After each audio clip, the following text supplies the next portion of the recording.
Live from downtown Detroit, Local 4 News at 5 starts now. As hundreds of thousands remain without power, DTE is about to hold a news conference. We will bring it to you live. Some big political names in the city of Detroit today for the NAACP convention. When it came to describing the President of the United States, I guess you could say they went bare knuckles. I'll have a live report. All right, Paula, also the search is on for a man who beat another man to death after the two got into an accident. And tonight, police are hoping surveillance video helps them find the man who attacked that other driver at a gas station and then left him to die. There were a number of witnesses right there at the scene. Larry Spruill reports on how this happened and what clues police have to go on. Police say this all happened earlier this morning at this gas station at the intersection of West Davison and Livernois. And we now know it was all caught on camera. This video shows the attack. Local 4 obtained the surveillance video from this pure gas station.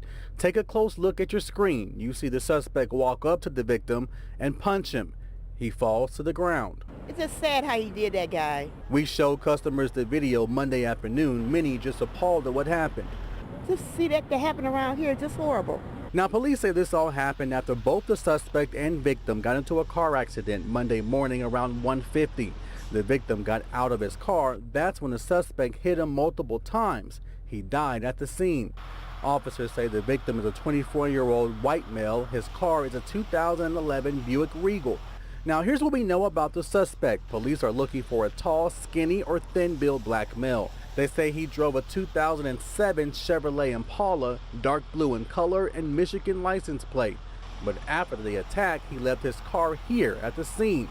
So that's a big clue right now. And of course, if you know that suspect or know where he is tonight, you're asked to call the police. We are live tonight. Larry Spruill, Local 4. Okay, Larry, thanks. Coming off a weekend in which well more than 1 million DTE customers lost power, the company estimates 200,000 of those homes are still without electricity. Priya Mann is standing by live in a neighborhood where we expect an update here any moment now from DTE. Priya?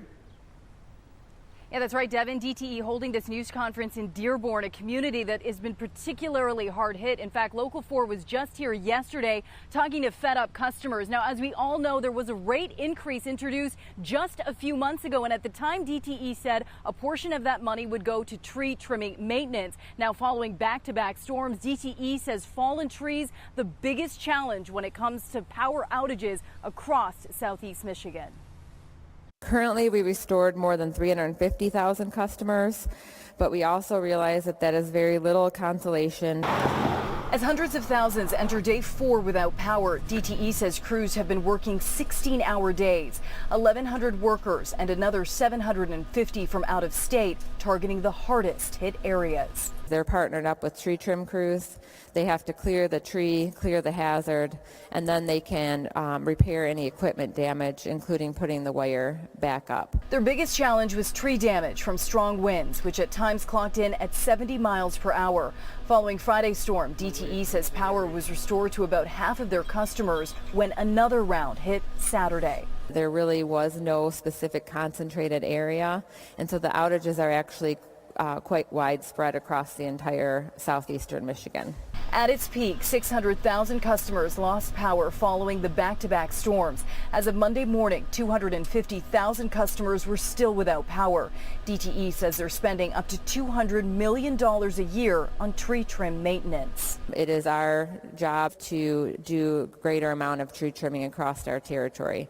We are also investing between $750 million up to $1 billion per year over the next several years on the distribution grid itself to replace infrastructure and also to upgrade infrastructure to the latest technology.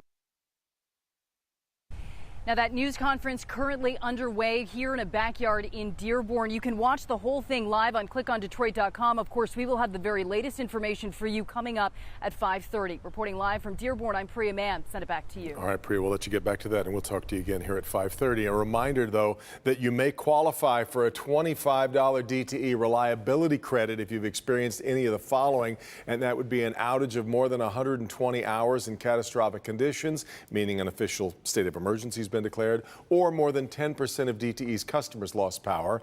An outage of more than 16 hours under non-catastrophic conditions, or 8 or more outages over a 12-month period. We've posted an article on how to apply for that credit at clickondetroit.com.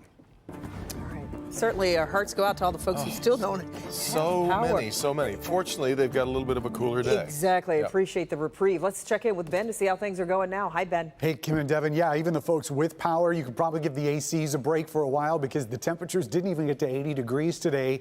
And it's with low humidity, and we don't have a thunderstorm threat out there. So this is all fantastic for this time of year, and especially with what we went through over the upcoming weekend. It is cooler than even what we saw yesterday, but of course the big drop was from Saturday to Sunday when we saw that record-tying 97 in the afternoon. So here's the weather story going forward. We'll call it cool and crisp tonight. Wait till you see the lows in the 4-zone forecast. The only rain chance this week is coming tomorrow. We'll look at the timing on that. And of course, you knew the heat and humidity was coming back at some point, and it will be over the weekend.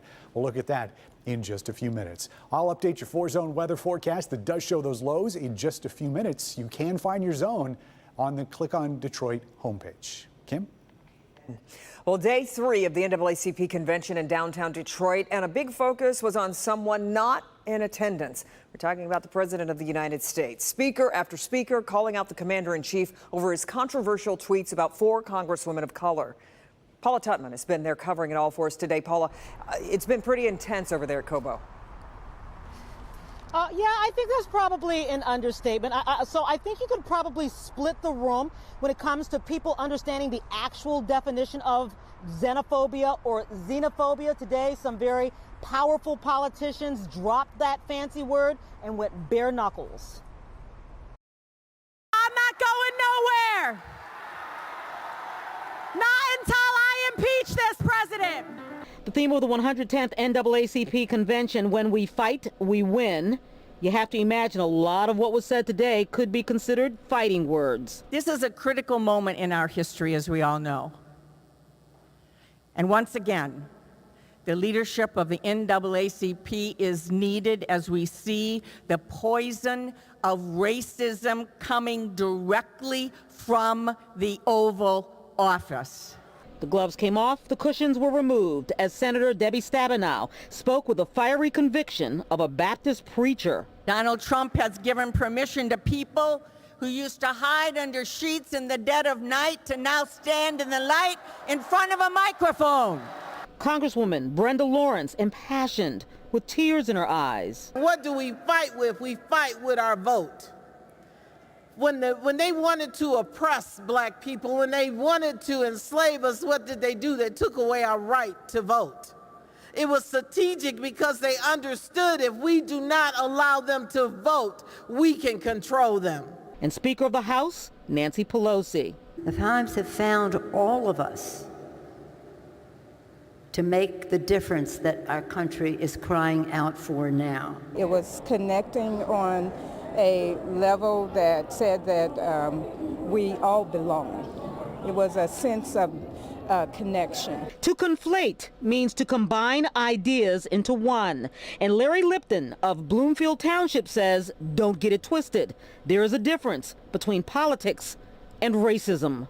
Being white, I am there when I see people showing some racism. Sometimes it's subtle, sometimes it's blatant. And so President Trump was indeed invited to speak to the 110th convention. He has declined that invitation. The convention continues until Wednesday. Guys, back to you. Yeah, all right, Paula, thank you. And as Paula said, this will go on until Wednesday. You can find the full interviews we did there today, along with a schedule of events. Just go to our website, clickondetroit.com. Detroit police, meanwhile, searching for a gunman who killed 1 man and wounded 2 other people on the city's west side this morning. Happened shortly after midnight. Witnesses heard as many as 40 gunshots at Washburn and Buena Vista. That's near the Jeffries Freeway in Wyoming. Police found a 37-year-old man shot and killed. His body had also been run over, and thus far police have made no arrests. Now to a Local 4 update on a story we first brought you as breaking news last night. A woman is hospitalized and in custody accused of killing her husband and barricading herself inside her home. This all started yesterday evening on Winchester Road near Evergreen and I-696 in Southfield. Police say a woman shot her husband and locked herself inside a bedroom. After a 10-hour standoff, police arrested the woman. We again await word on the arraignment so that we can tell you more about who she is. Well, ahead for us, demanding justice for their little girl. The parents of a toddler who fell to her death on a cruise ship open up about how they're dealing with the tragedy and who they want held responsible for the accident. Also, they told their Lyft driver to turn around. He didn't agree. And what happened next was something two passengers could have never anticipated. Evrod. We are inside the Queen of Souls home that just went on the market. I'm Evrod Cassimy. Coming up, we'll give you a private tour and tell you how much it'll cost you to make this home yours.